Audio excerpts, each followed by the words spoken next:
Ngayong hapon po mamimingwit po tayo ng isda po ngayon mga ka-idol. Dito lang po tayo mga ka-idol mananahan sa gilid ng palayan. Ayan po mga ka-idol, nakita nyo. Yan po, inuukay-ukay ko po yung tubig.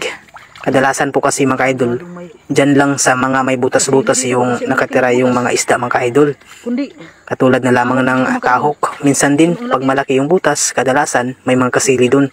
Ayan po mga ka-idol, ang pain ko po mga ka-idol ay wati.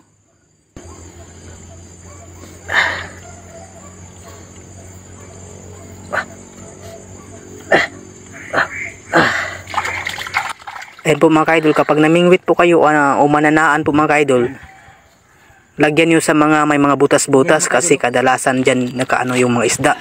Lalo na pag umuulan mga ka-idol, magsilabasan yung mga isda kasi maghahanap sila ng pagkain.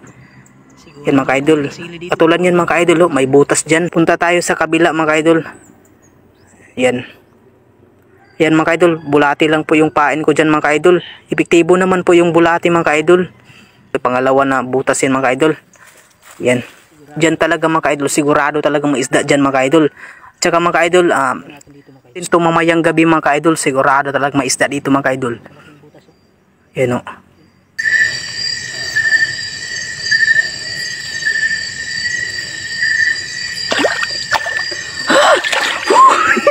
Ang laki!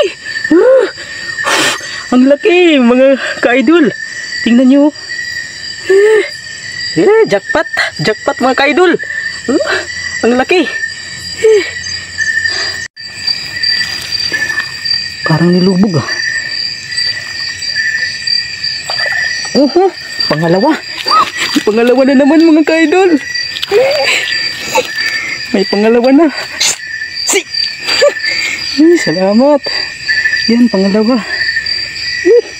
Luwab! Luwab mga ka-idol! Swerte talaga ngayong gabi mga ka-idol.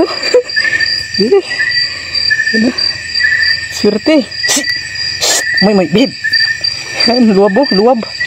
Pangalawa mga ka-idol. Ito po yung huli ko mga ka-idol. May pangulam na po. Ayan, laki po mga ka-idol. Swerte talaga.